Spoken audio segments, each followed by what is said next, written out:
हम लाहौर के बागे जनाब में खड़े हैं। मेरे साथ हैं मोहतरमा डॉक्टर आरिफा सैयद साहिबा, और इनसे आज मैं सारा दिन ये पूछूंगा लाहौर की तारीख़ के हवाले से। डॉक्टर आरिफा सैयद साहिबा का इस बारे में बहुत ही इल्म है, बहुत से प्रोग्राम कर चुकी हैं। मेरे साथ ही कायदे आज़म लाइब्रेरी है जो किसी ज़माने में पुराना जिमखाना हुआ करता था। तारीख़ का सफ़र तो सदियों से जारी है। लाहौर शहर की तारीख़ कितनी पुरानी? रिवायत कहती है कि रामचंद्र जी के बेटे लोहू के नाम पर लाहौर हुआ, कस्सू के नाम पर कसूर हुआ। लेकिन ये तो देवमालाई नाम है, क्या इनमें कुछ हकीकत भी है? रिवायतें जब देवमालाई हैसियत इख्तियार करती हैं तो सिर्फ इसलिए कि हमारी रस्मी याददाश्त से महव हो जाती हैं। रामचंद्र जी, लाहू, कस्सू, ये कितने पुरानी बातें हैं? कहीं नहीं गए 4000 साल तक। लेकिन मुस्तनद तारीख़ या तहरीरी तारीख़ तो 10वीं सदी ईस्वी से ही शुरू होती है। हम तो जिस रिवायत के, तहजीबी रिवायत के हैं, वो तो ज़बानी रिवायत है, तहरीर से ज़्यादा ज़बानी, और वो सीना बसीना लोगों तक पहुँची। गुज़रगाह के हवाले से अगर लाहौर का जायज़ा लिया जाए, लाहौर की रूह क्या नज़र आती है? एक मेज़बान मिजाज। लोग तो ये ताना भी देते हैं कि लाहौरियों ने कभी अपने शहर का दिफा नहीं किया, कभी हथियार नहीं निकाले, कभी लड़ने के लिए नहीं निकले। इस खित्ते के मिजाज में बड़े अरसे तक हथियार नहीं थे। आप मोहनजोदारो चले जाइए, क्या क्या चीज़ वहाँ आपको नहीं मिलती, हथियार नहीं मिलता।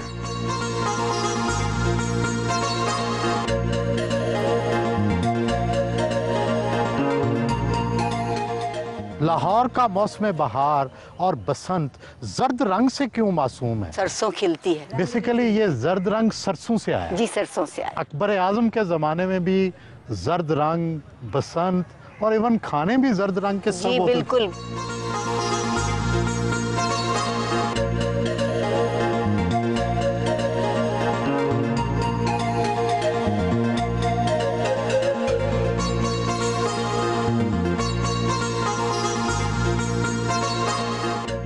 लाहौर में मौसम बहार तो मनाया जा रहा है, जश्न बहारां भी जारी है, लेकिन क्या वजह है कि आप बसंत नहीं मना रहे? ज़ाती तौर पर मैं बड़ा शौकीन हूँ।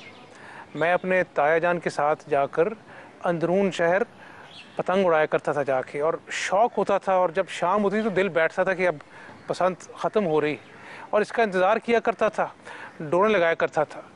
मेरी ज़ाती ख्वाहिश ये है, बसंत को दोबारा रिवाइव होना चाहिए, लेकिन जब किसी के गले पे डोर फिरती, किसी के घर सफ़े मातम बिछती है, उसका भी सोचना पड़ता है। मैं आपको हतमी को टाइमलाइन तो नहीं दे सकता, लेकिन ये बसंत वाली खुशी भी लाहौरियों को दोबारा लौटाएंगे जल्दी इंशाअल्लाह।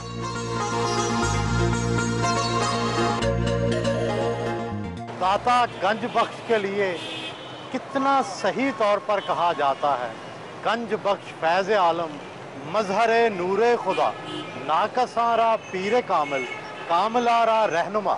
10वीं सदी ईस्वी से पहले लाहौर मुल्तान के आसपास एक छोटा सा कस्बा गर्दाना जाता था। लाहौर की किस्मत देखिए कि दाता गंज बख्श हजवेरी यहाँ आकर आबाद हुए तो लाहौर की किस्मत ही बदल गई, और फिर लाहौर एक शहर बनता गया। इसीलिए तो कहते हैं लाहौर है नगरी दाता दी।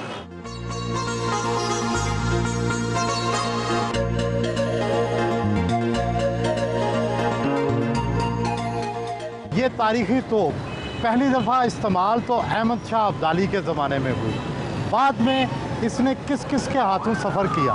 अहमद शाह अब्दाली ने इसको बनवाया और इस्तेमाल किया, और उसके बाद एक बंगी के इख्तियार में आई। सिखों की एक मिसल थी। नहीं, वो इसको ले गया था, उसने कब्जे में कर ली थी उस बंगी ने, और इसलिए ये बंगियों की तोप कहलाई। तारीखी तौर पर तो पंजाब यूनिवर्सिटी इस खित्ते जिसे अब पाकिस्तान कहा जाता है कि शायद पहली यूनिवर्सिटी थी। यकीनन है, शायद नहीं, पहली भी, मगर इससे पहले 2 दरसगाहें वजूद में आ चुकी थी, गवर्नमेंट कॉलेज लाहौर भी और एफसी कॉलेज लाहौर भी। जिस शहर में इकबाल ने पढ़ा हो, जिस शहर में फैज़ ने पढ़ा हो, जहाँ फितरस बुखारी की मुस्कुराहट फैली हो, सूफ़ी तबस्सुम क्या मोती बखेरते हों, तो इस शहर की अदबी रिवायत है।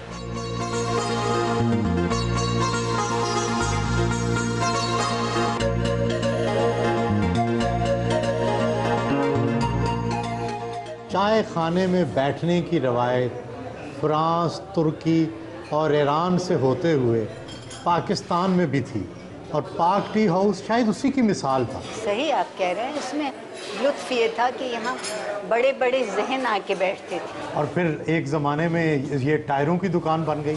अदीब उतना पैसा उन्हें नहीं दे सकते थे जितने टायरों की फरोख्त से मिलता था।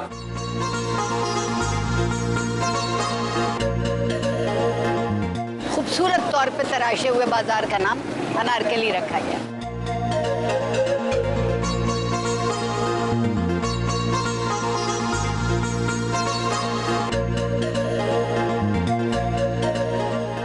लाहौर में पहली बेकरी कब कायम हुई और बेकरियों की जो रवायत है वो अब कहाँ तक पहुँच चुकी है? अब तो गली गली कूचे कूचे पहुँच गई, मगर जो सबसे पहली बेकरी है और मशहूर, वो हम वहाँ खड़े हैं मोहकमदीन की बेकरी पर, और ये 1800 कुछ में शायद बनी थी।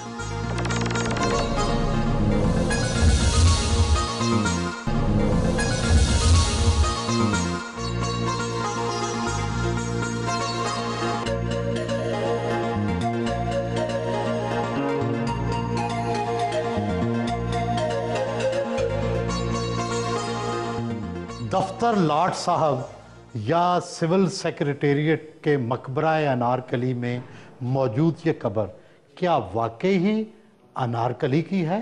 नहीं मालूम कि इसमें कितनी रिवायत है, कितना अफसाना, कितना अफसूं, कितनी तारीख, कितनी सच्चाई, मगर ये हमारे पीछे सैयद मोहम्मद लतीफ़ की तारीख का एक सफ़ा है, मोतबर तारीख है। और मेरा नहीं ख्याल कि अनारकली सिर्फ वाहिमे का नाम है, होगी ज़रूर कोई अनारकली। और इसके ऊपर जो लिखा था जहांगीर ने अपना नाम सलीम अकबर, और लिखा है मजनू, तो उन्हें हो सकती मोहब्बत। और एक बात और भी है, जो अकबर खफा हुए होंगे कि जहांगीर से दरमियान में उनके ताल्लुकात अच्छे नहीं रहे। क्या वजह अनारकली थी? नहीं, वजह तो थी कि वो बादशाह बनना चाहते थे बाप की जिंदगी में। लेकिन अमली तौर पर तो जहांगीर ने पता नहीं 20 के करीब शादियां की। शादियां अलग हैं, मोहब्बत अलग है। शादियां तो ज़रूरतन भी हैं, मसलहतन भी हैं। तो जहांगीर ने 2 जगह मोहब्बत की, अनारकली से या नूरजहां से? जी, और नूरजहां से जो मोहब्बत की, उसमें उसकी बड़ी फिक्री और सियासी बसीरत है। नूरजहां बड़ी गज़ब की खातून थी। क्या अजीब बात है कि जहांगीर, नूरजहां और अनारकली, ये तीनों की मुसल्लस लगती थी, कहीं नहीं मिलेंगे, इस शहर की मिट्टी में मिल गए।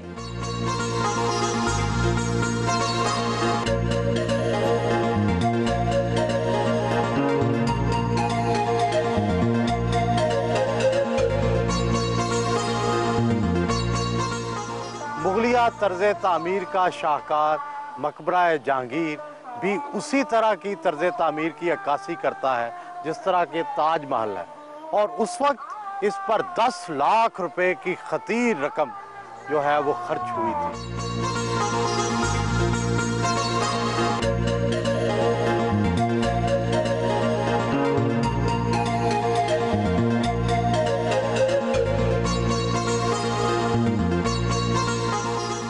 शाहदरा में मकबरा जहांगीर के निवाह में एक ताकतवर मलका जो बरे सगीर की आधी सल्तनत की मालिक थी, मलका नूरजहां, वो यहाँ दफन है। मलका नूरजहां को ख़वातीन के फैशंस की मौजद भी कहा जाता है, और उनका लिबास, उनकी तराश, उनकी खिराश सारे बरे सगीर की औरतों के लिए एक रोल मॉडल रही। लेकिन उसका मज़ार शायद आज भी उसी कस्ब पुरसी का शिकार है जिसकी उसने खुद पेशीनगोई की थी और कहा था, बर मज़ारे माँ गरीबा ने चरागे ने गुले, ने परे परवाना सोजत न सदाए बुलबुले।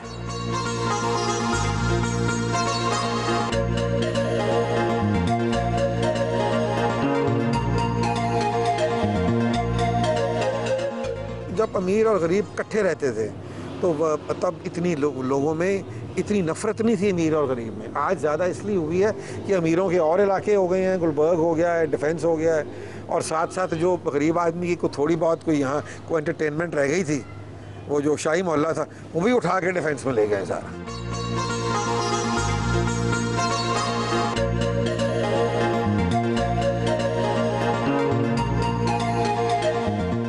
ये ये रोशनाई दरवाज़ा, इसकी तारीखी हैसियत क्या है? इस दरवाजे के बाहर तमाम शहजादों के और उमरा के मकानात थे और ये दरवाज़ा हमेशा 24 घंटे रोशन रहता था ताकि लोग आसानी से मस्जिद तक या किले तक पहुंच सकें। लेकिन बाद में इस शाही का मतलब बदल गया और मोहल्ले का मतलब भी बदल गया। कहा जाता है कि लाहौर की तारीख के सफ़र को देखना हो तो आप बादशाही मस्जिद, शाही किला, हजूरी बाग, मड़ी महाराजा रंजीत सिंह और मीनार पाकिस्तान के दरमियान जो चंद कदमों का फासला है उसको देखें तो तारीख का सदियों का सफ़र आपको सिमटता हुआ नज़र आए। सिर्फ सफ़र ही होता दिखाई नहीं देता, जितनी सारी तब्दीली है वो आपको नज़र आती है। हुजूरी बाग की ये जो बारादरी है, इसका सारा संगमरमर ज़ेबुन्निसा के मकबरे से उखाड़ के यहाँ आ गया। और ये मड़ी आप देखिए कि मुग़ल फ़न तामीर के दरमियान ये एक बिल्कुल अपनी तरफ से अलग सी चीज़ है। 2-3 साल पहले तक मैं यहाँ हुजूरी बाग में रात को आती थी और वो सब जो छोटी छोटी टोलियाँ जमातें बैठी हैं अपने अपने हिस्से की बातचीत करती हैं, इतना लुत्फ़ आता था और हमें ऐसा लगता था कि हम अभी भी एक ऐसे माशरे में ज़िंदा हैं जो एक दूसरे की बात सुन सकते हैं। अकबर ने जब लाहौर को अपना पाए तख्त बनाया तो उसने इस जगह को आबाद किया और ये जो दरवाज़ा हमारे और आपके पीछे है ये आलमगीरी दरवाज़ा इसीलिए कहलाता है कि आलमगीर ने इसकी तामीर नौ कराई। अकबर द ग्रेट का ये पाया तख्त रहा 14 साल। 14 साल उसको लाहौर इतना पसंद आया।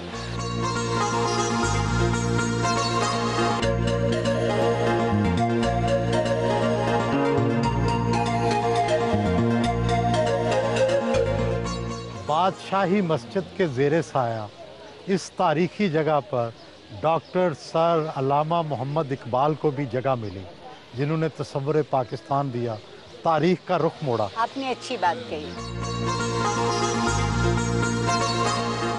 बादशाही मस्जिद लाहौर का एक ऐसा तारीखी विरसा है जिसने लाहौर के हुस्न में 4 चांद लगा दिए।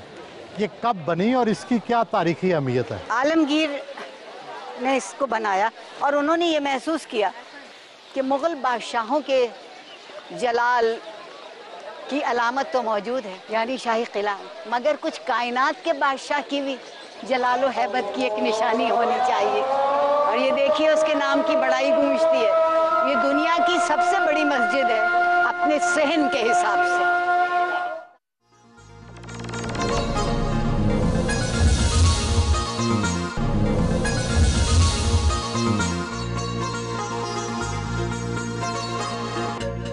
शालामार मॉडल जो है ये कहाँ से आया? वस्ती एशिया और ईरान का मिला जुला है और ख़ास तौर पर ये खालिसतन मुग़ल जहन की पैदावार है। देखिए आप इतने बड़े बाग में खड़े हैं और ये साल भर में मुकम्मल हुआ। मुग़ल तामीर का मेरी समझ में मतलब आता है वो जहाँ जाते थे अपनी तहजीबी दस्तखत छोड़ना चाहते थे। क्या शाहजहां को ये मौका मिला कि उसने कुछ वक्त यहाँ गुजारा? अब ये गिनना मुश्किल है मगर बहुत आता था, क्योंकि यहाँ उसके ये लोग उसको ख्वाबगाहें कहते हैं। ख्वाबगाह नहीं है मगर एक तरह से कुछ कमरे हैं। मुमताज़ महल की ख्वाबगाह भी यहाँ मौजूद है।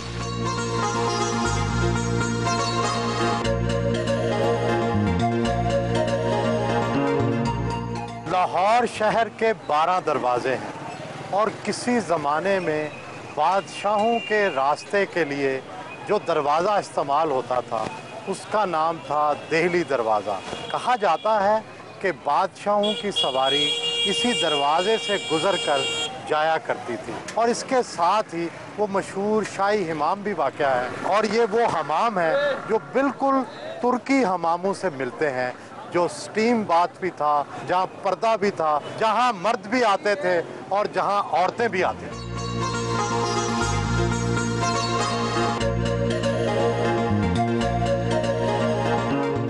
आपने कभी दुनिया की तंग तरीन गली देखी है?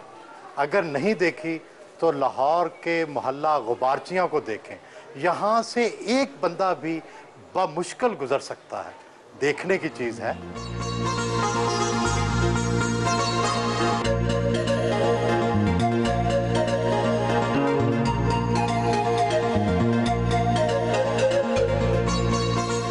ये मोहल्ला मौसीकारा है इस गली में दाखिल हों तो हर बंदा राग को, तबले को, साज को, आवाज़ को जानता और पहचानता है।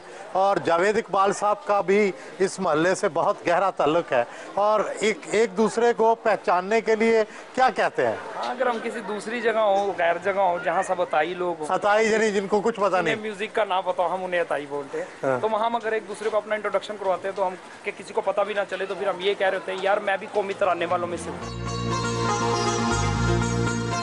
यहाँ गली के हर दरवाजे पर, हर नुक्कड़ पर, हर थड़े पर एक ना एक फनकार मिलेगा। आप क्या करते हैं? जी मैं ढोलक बजाता हूँ। जितने भी कॉमेडी हैं वो इस मोहल्ले से बातें लेकर आगे भेजते हैं। क्या करते हैं? बजाता हूँ। मैं तबला प्ले करता हूँ। मैं कीबोर्ड सीख रहा हूँ। ये इस वक्त कौन से ठेकर लगा रहे हैं? ये ढोलक का एक बहुत पॉपुलर ठेका होता है, कहरवा इसको कहते हैं। ये कहरवा लगा रहे हैं।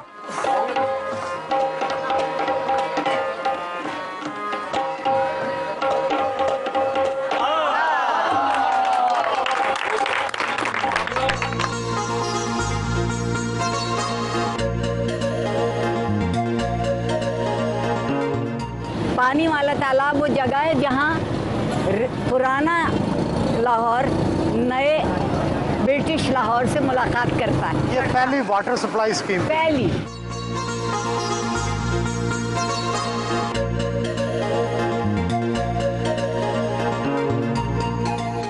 ये कसेरा बाजार है। ये सुनहरी मस्जिद के बिल्कुल नीचे। बिल्कुल सुनहरी मस्जिद के चारों तरफ और नीचे इंतहाई अहम बाजार है। जौहरी बाजार, कश्मीरी बाजार, डब्बी बाजार। डब्बी बाजार में क्या होता है? ख़वातीन के घरेलू काम, सिलाई, कढ़ाई, कशीदा, इसीलिए उसका नाम डब्बी बाजार हुआ। बर्तनों का बाजार उसी तरह आबाद है।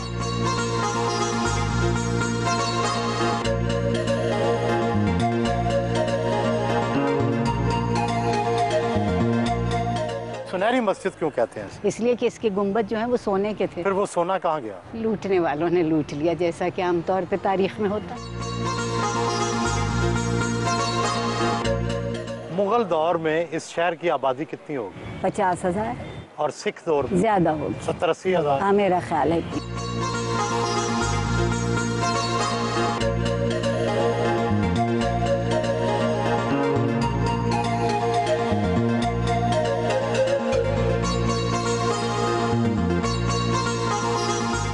शाम को कई रौसा जी हवाखोरी के लिए, हवाखोरी के लिए निकलते मौसीकी सुनने के लिए, हवाखोरी देखने के लिए, एक दूसरे से मिलने के लिए शाही महल्ले आते थे। शाही महल्ले आते थे और सिर्फ रक़्स और मौसीकी के अलावा वहाँ नशिस्त होती थी लोगों की, गुफ्तगू की, शेर व शायरी की।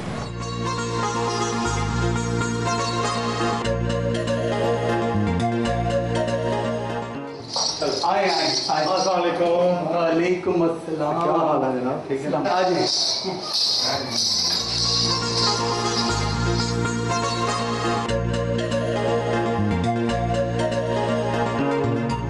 आलिया साहबा, इशरत चौधरी साहबा, जमुर्द साहबा, मुमताज़ साहबा, अंजुमन, नादरा, रीमा, रेशम, यहाँ से डांस की ट्रेनिंग ली है। आजकल लोग जो आए हुए हैं वो सीखने के बगैर आए हैं। जिसने घुंघरू पे सीखा है उसको ये काम आता है। कोई भी आर्टिस्ट, चाहे वो मैडम नरगसी क्यों नहीं है, जब आप घुंघरू पहनाएंगे तो घुंघरू पे वो काम नहीं है उनके पास।